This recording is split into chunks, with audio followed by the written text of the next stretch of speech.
Gayatri college Sanchore के online class में आप सभी विद्यार्थियों का स्वागत है। नमस्कार। बीए सेकेंड ईयर राजनीति विज्ञान विषय में हम हमारे राजनीतिक विचारक जे.एस. मिल का अध्ययन कर रहे हैं और इसमें हम मिल के राजनीतिक विचारों का आज हम डिस्कशन करने जा रहे हैं। मिल के राजनीतिक विचारों के कुछ बिंदु हमने हमारी पिछली कक्षा में देखे थे, जिसमें ये स्पष्ट किया था हमने कि मिल ने सर्वश्रेष्ठ शासन प्रणाली के रूप में केवल प्रजातंत्र को स्वीकार किया है और प्रजातंत्र जिसमें संप्रभुता या अंतिम जो शक्ति है वो पूरे समुदाय में निहित रहती है और प्रत्येक व्यक्ति द्वारा न केवल संप्रभु इच्छा को व्यक्त करने का परंतु सार्वजनिक कार्यों को संपादन करने में किसी भी रूप से वो सक्रिय भाग लेता है। इसलिए उन्होंने सर्वश्रेष्ठ शासन प्रणाली उन्होंने जिसका उल्लेख किया है वो प्रजातंत्र अर्थात लोकतंत्र के रूप में स्वीकार किया है। उन्होंने किसी प्रकार से राजतंत्र, अल्पतंत्र और वर्गतंत्र की बात नहीं की है। उन्होंने कहा सर्वश्रेष्ठ शासन कोई है तो केवल प्रजातंत्र है।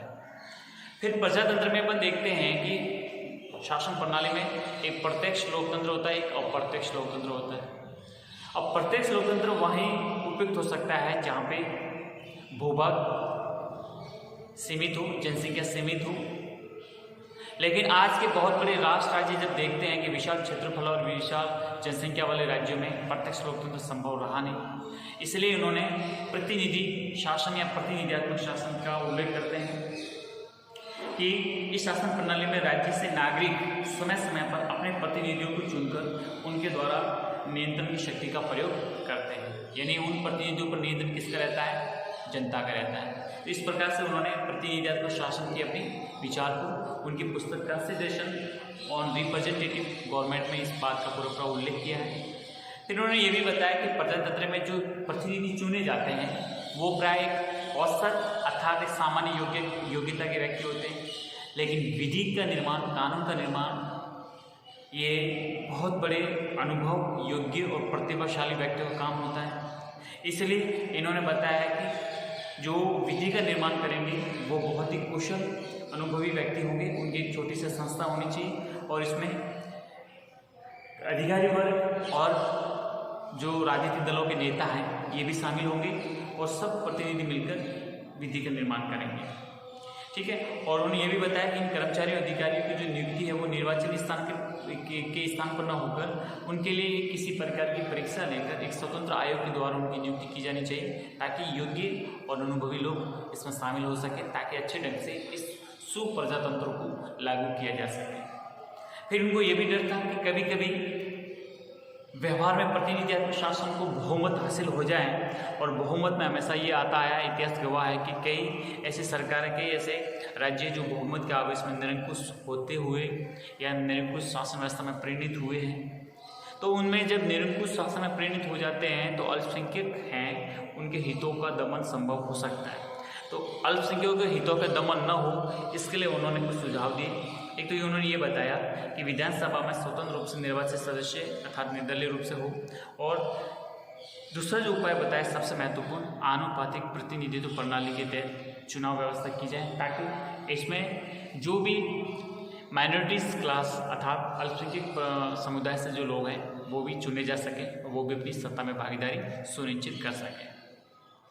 अगला जो इनका विचार है महत्वपूर्ण है कि मताधिकार के लिए योग्यता है। अब देखो, जे.एस. मिल एकमात्र ऐसे थे जिन्होंने पहली बार स्त्रियों के मताधिकार की बात की, यानी स्त्रियों से सभी व्यक्तियों को मताधिकार प्रदान करने के पक्ष में अपना मत प्रकट किया। यूरोप में स्त्रियों को मताधिकार प्राप्त नहीं था। इन्होंने कहा कि नहीं, स्त्रियों को भी मताधिकार प्राप्त हो, लेकिन मिल का मत है कि मतदाताओं को कुछ योग्यता भी प्राप्त होनी चाहिए, मतदाताओं को अपनी कुछ योग्यता भी प्राप्त होनी चाहिए। इसके संबंध में वो बल देते हैं। क्या योग्यता होनी चाहिए? स्पष्ट करते हैं कि मानता हूँ ये बात कि मतदान एक पवित्र कार्य है, हर व्यक्ति को प्राप्त होना चाहिए। स्त्री पुरुष में किसी प्रकार के भेदभाव भी नहीं होना चाहिए। लेकिन इस बात को भी गौर से ध्यान रखना चाहिए कि मतदान करने वाले जो मतदाता हैं उनकी कुछ योग्यता हो तो और भी बेहतर तरीके से इसको अच्छे ढंग से चलाया जा सकता है। तो पहली बात वो कहते हैं कि मतदाताओं की शैक्षणिक योग्यता होनी चाहिए, एजुकेशन क्वालिफिकेशन होनी चाहिए। ठीक है, इसलिए कहते हैं कि मैं इस बात को नितांत अनुचित मानता हूँ कि कोई व्यक्ति लिखने पढ़ने की योग्यता प्राप्त करने के पूर्व ही मतदान में भाग ले। वो अच्छे ढंग से पढ़ना लिखना जानता हो, उसके बाद ही वो मतदान की प्रक्रिया में भाग ले। मताधिकार को सार्वभौम बनाने के पूर्व सभी को शिक्षा प्रदान करना अत्यंत आवश्यक है। इसलिए शिक्षा की योग्यता पर बल दे रहे हैं। फिर ये भी कहते हैं कि शिक्षा अब हर कोई प्राप्त नहीं कर सकता, कोई गरीब है, कोई अमीर है, कोई मध्यम है, तो कैसे क्या करेंगे। तो इन्होंने कहा है कि राज्य के द्वारा निःशुल्क शिक्षा प्रदान करनी चाहिए। राज्य है वो निःशुल्क शिक्षा प्रदान करेगा। मिल मतदाताओं की संपत्ति विषयक योग्यता पर भी बल देता है कि जिस व्यक्ति के पास संपत्ति होती है, संपत्तिहीन व्यक्तियों की तुलना में अधिक उत्तरदायित्व ढंग से आचरण करते हैं। कहने के तात्पर्य कि जिस व्यक्ति के पास संपत्ति होगी तो वो उत्तरदायी ढंग से काम करेगा, और जिसके पास संपत्ति नहीं है या संपत्तिहीन है वो उत्तरदायी ढंग से आचरण नहीं कर पाते। इसलिए इस संबंध में कुछ ये शैक्षणिक योग्यता के संबंध में कुछ अपनी योग्यता निर्धारित करते हैं कि मतदाता को पढ़ा लिखना होना जरूरी है। फिर मतदान में भी उन्होंने बताया कि बहुल या गुणात्मक मतदान किस प्रकार से होना चाहिए। मिल का विचार था कि सभी व्यक्तियों के मत का मूल्य समान नहीं होता है। ठीक है, कि सभी व्यक्ति हैं उनके मत का मूल्य समान नहीं होता है, और अज्ञानी और मूर्ख और उदासीन प्रवृत्ति के व्यक्तियों की तुलना में बुद्धिमान, शिक्षित और उच्च गुणों वाले व्यक्तियों को मताधिकार की अधिक शक्ति प्राप्त होनी चाहिए। देखो यहाँ पर उन्होंने बहुत ही अलग ढंग से इस बात को प्रकट किया है कि हम कहते हैं कि भाई सभी व्यक्तियों को, अमीर हो, गरीब हो, उच्च हो, निम्न हो, कितने बड़ा उसका व्यक्तित्व हो, भाई कितने बिल्कुल सामान्य जन व्यक्ति हो, सबको एक मताधिकार प्राप्त नहीं होना चाहिए।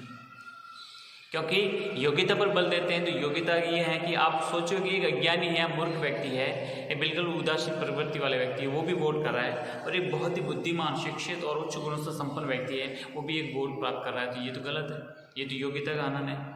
इसलिए ये कहते हैं कि बुद्धिमान और शिक्षित और उच्च गुणों से संपन्न व्यक्तियों को मताधिकार की शक्ति ज़्यादा प्राप्त होनी चाहिए, अधिक मताधिकार की शक्ति उन्हें प्राप्त होनी चाहिए। कम शिक्षित और मूर्ख व्यक्ति देश के सार्वजनिक जीवन पर हावी न हो जाए, इसके लिए मिल उच्च शिक्षा में प्राप्त व्यक्तियों को एक से अधिक मत देने की बात का प्रतिपादन करते हैं।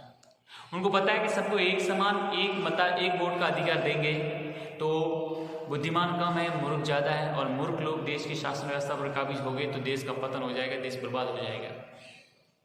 ठीक है, देश गर्त में चला जाएगा। इसलिए कहते हैं कि ऐसे मूर्ख और कम शिक्षित व्यक्ति जो हमारे सार्वजनिक जीवन पर हावी न हो, इसके लिए जरूरी है कि जो भी उच्च शिक्षा संपन्न और जो बुद्धिमान विवेक संपन्न व्यक्ति हैं उनको एक से अधिक मत देने की बात का प्रतिपादन करते हैं कि वो एक से ज़्यादा मत दें ताकि मूर्ख उनसे आगे न बढ़ सके। क्योंकि ऐसा मानना है कि बुद्धिमान कम होते हैं, मूर्ख ज़्यादा होते हैं, तो किन व्यक्तियों को कितने मत प्राप्त होंगे इसके लिए उन्होंने नागरिकों का वर्गीकरण किया कि माना कि चलो ठीक है, उच्च शिक्षित व्यक्तियों को एक से अधिक मत प्रदान किए जाएं, लेकिन किनको कितने मत प्रदान किए जाएं इसके लिए उन्होंने क्या किया है, कुछ वर्गीकरण किया है। मानसिक, सांस्कृतिक और नैतिक गुणों के आधार पर उन्होंने इस मतदान को अलग अलग हिसाब से कि किस व्यक्ति में कितने मानसिक गुण हैं, सांस्कृतिक और नैतिक गुण हैं, उस हिसाब से इसको एक प्रकार से कहा सकता है गुणात्मक मतदान। गुण के आधार पर मतदान, जितने गुण हैं उसी के अनुपात में उसको मतदान का अधिकार होना चाहिए, उसको मत मिलने चाहिए।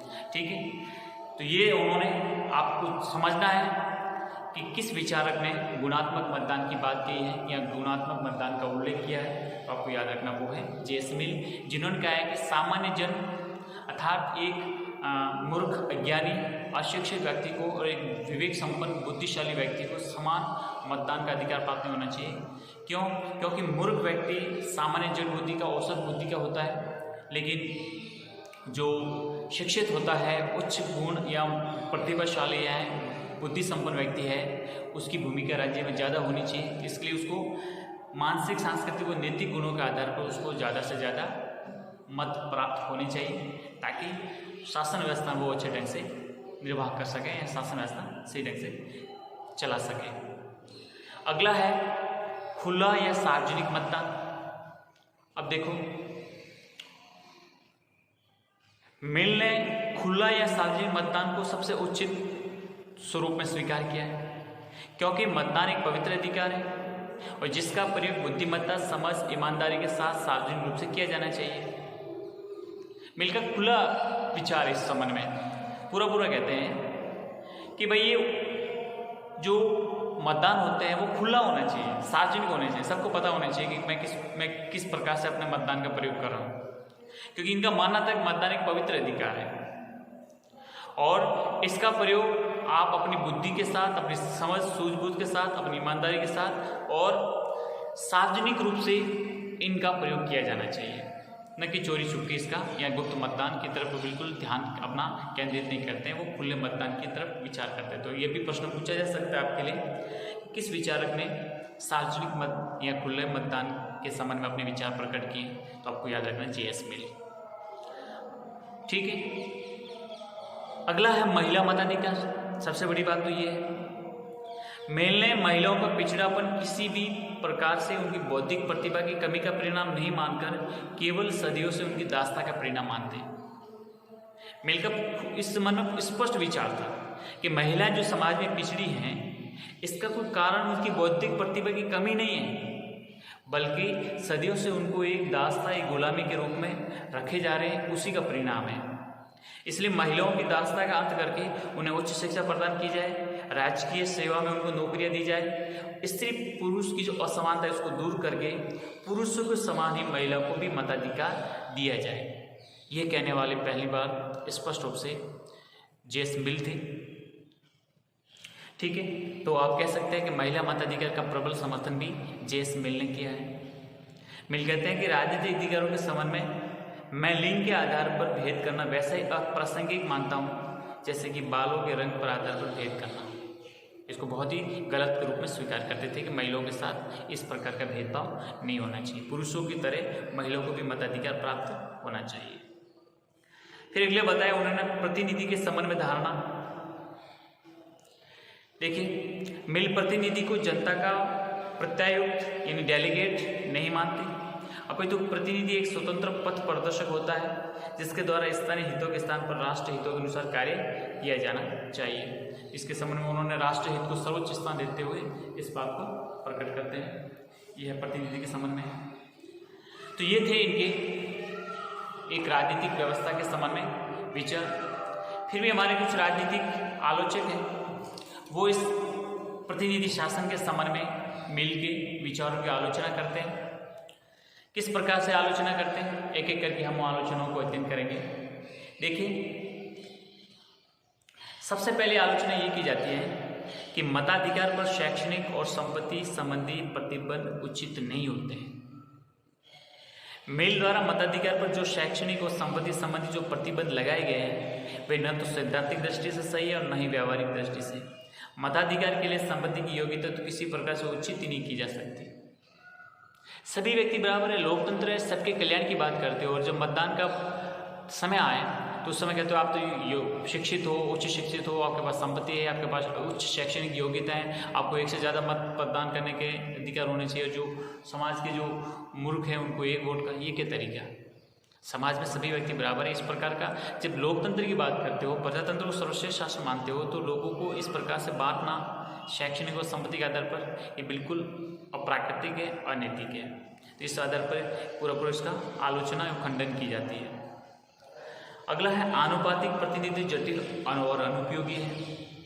आनुपातिक प्रतिनिधित्व की जो चुनाव प्रणाली है, जिसको अपन हेयर प्रणाली के नाम से जान सकते हैं, ये भी एक प्रकार से बहुत ही जटिल है। साधारण व्यक्ति इसे समझ नहीं सकता। इसके अतिरिक्त यह पद्धति अनेक छोटे छोटे राजनीतिक दलों को निर्माण को प्रोत्साहित करेगी और प्रतिनिधित्वात्मक शासन के लिए संकट का कारण भी बन सकती है। इसमें क्या होता है कि जैसे आनुपातिक प्रतिनिधि में अलग अलग सभी अल्पसंख्यक माइनॉरिटीज जो वंचित लोग हैं उनको इसमें चुनने का मौका मिलता है, लेकिन इतनी जटिल है कि सामान्य व्यक्ति में वोट प्रदान करना उसकी समझ से परे होता है। दूसरा, संसाधन इतने खर्च होते हैं और आम व्यक्ति में समझ ही नहीं आ सकता। और इस पद्धति के लिए फिर क्या करेंगे, छोटे छोटे कई ऐसे राजनीतिक दलों का निर्माण होगा। तो फिर कभी भी ये समझ सकते हैं कि ये अपने क्षेत्रीय हितों को ज़्यादा महत्व देते हुए राष्ट्रीय हितों की अवहेलना कर सकते हैं। तो इसी प्रकार से ये प्रतिनिधि शासन व्यवस्था के लिए ही संकट का कारण बन सकते हैं। इसका मन में भी ये बात कहते हैं। इसलिए आप देखेंगे कि फाइनल लॉस्की स्ट्रॉन्ग और एस्मिन ने इस पद्धति की पूरी गंभीर तरीके से आलोचना की है कि ऐसा नहीं होना चाहिए।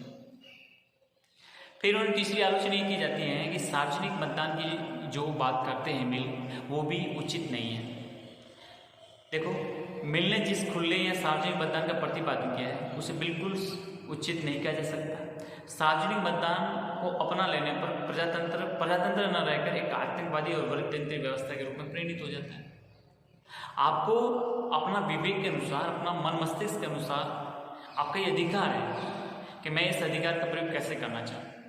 आप खुले तौर पे करोगे तो हो सकता है कि सामने वाला आपके विरुद्ध हो जाए, एक अराजकता और एक आतंकवादी संस्था के रूप में वो लोकतंत्र तब्दील हो जाता है। स्वाभाविक है कि अगर उस किसी भी प्रतिनिधि या किसी भी राजनीतिक दल के विरुद्ध में वोट पड़ रहे हो, उसको लग रहा है कि मेरे यहाँ पर बिल्कुल प्रभुत्व नहीं है या मुझे बिल्कुल यहाँ पर मताधिकार प्राप्त नहीं हो रहा है, तो फिर वो विद्रोह या ऐसी कंडीशन में पहुँच सकते हैं कि वहाँ पर अशांति और अराजकता की स्थिति पैदा हो सकती है। इसलिए खुला मतदान तो होना ही नहीं चाहिए, गुप्त मतदान सर्वश्रेष्ठ है। इसलिए उन्होंने इस बात का पूरा विरोध किया कि सार्वजनिक मतदान एक स्वच्छ लोकतंत्र के लिए स्वच्छ प्रणाली नहीं मानी जाती है। फिर चौथी विशेषता है कि गुणात्मक या बहुल मतदान बिल्कुल अव्यवहारिक है। व्यवहार में इसे अपनाने में बहुत जबरदस्त तरीके से कठिनाई आती है। कम से कम या अधिक राजनीतिक योग्यता की बात करना तो सरल है, लेकिन इसका कोई औचित्यपूर्ण आधार ढूंढ लेना अपने आप में निश्चित रूप से एक समस्या है। अब आप ये कहो कि नहीं, किसी व्यक्ति में इतनी योग्यता है, किसी में इतनी योग्यता है, उसकी मानसिक इतनी है, उसकी नैतिक इतनी है। अरे मानसिक योग्यता हो, कोई नैतिक योग्यता को तोला जा सकता है क्या? उसको मापा जा सकता है? फिर कैसे कहेंगे कि इसकी इतनी योग्यता, इसको इतने वोट दो, और इसको इसकी योग्यता नहीं है, इसको कम वोट दो? इसका कोई आधार नहीं है। इसलिए सबसे बड़ा ये चीज़ है कि इसको अपने आप में तय करना भी एक बहुत बड़ी समस्या है। कैसे आप तय करोगे कि हाँ आपके अंदर ये योग्यता इतनी प्रतिशत है और इतनी विद्यमान है? नहीं हो सकता है। इसलिए बिल्कुल अव्यवहारिक है, जिसको कभी भी व्यवहारिक तौर पर लागू भी नहीं कर सकते, बेहद एक भ्रामक है, इसको अपन लागू नहीं कर सकते। इस प्रकार से इसकी आलोचना की जाती है कि मिल ने जो अपने विचार दिए प्रतिनिधि शासन में, ये प्राय कुछ आधार पर स्वीकार नहीं किए जा सकते। फिर भी मिल कुछ देन है। मिल ने हमारे राजनीति विज्ञान में बहुत बड़ी मात्रा में अथक सामग्री प्रदान की है। क्या क्या है समझिए आप। राजनीतिक दर्शन को मिल की सर्वाधिक महत्वपूर्ण देन है व्यक्ति की स्वतंत्रता और उसका महत्व। व्यक्ति की स्वतंत्रता पर सबसे ज़्यादा प्रबल और जबरदस्त तरीके से उसका समर्थन करने वाला राजनीतिक चिंतक जे.एस. मिल है। मिल उदारवादी थे। वे मानवीय व्यक्तित्व का विकास तथा मानवीय विविधता की रक्षा की प्रगति की कुंजी के रूप में स्वीकार करते हैं। इसलिए उनका एक कथन है कि ये थोड़े से ही लोग ही पृथ्वी का लवण है, जिनके बिना मानव जीवन प्रगतिहीन हो जाएगा। ठीक है, इसलिए आप समझ सकते हैं कि उपयोगितावादी सिद्धांत में उन्होंने नैतिक भावना का मिश्रण करके उसने कांट के समान मानव व्यक्तित्व के रूप में मान्यता दी। उसने सामाजिक और राजनीतिक स्वतंत्रता को स्वयं में अच्छा से बताया। स्वतंत्रता केवल व्यक्तिगत नहीं वरन सामाजिक अच्छाई है। किसी विचार के दमन से व्यक्ति को नहीं वरन समाज को हानि पहुंचती है। स्वतंत्र समाज में उदारवादी राज्य का कार्य नकारात्मक नहीं वरन सकारात्मक है। तो अपन देखते हैं महिला मताधिकार है, आनुपातिक प्रतिनिधित्व प्रणाली है, प्रजातंत्र और दक्षता के साथ समन्वय की बात करते हैं। तो ऐसे काफ़ी कुछ बात है जो मिलकर हमारे राजनीति विज्ञान में एक अपूर्व देन मानी जाती है।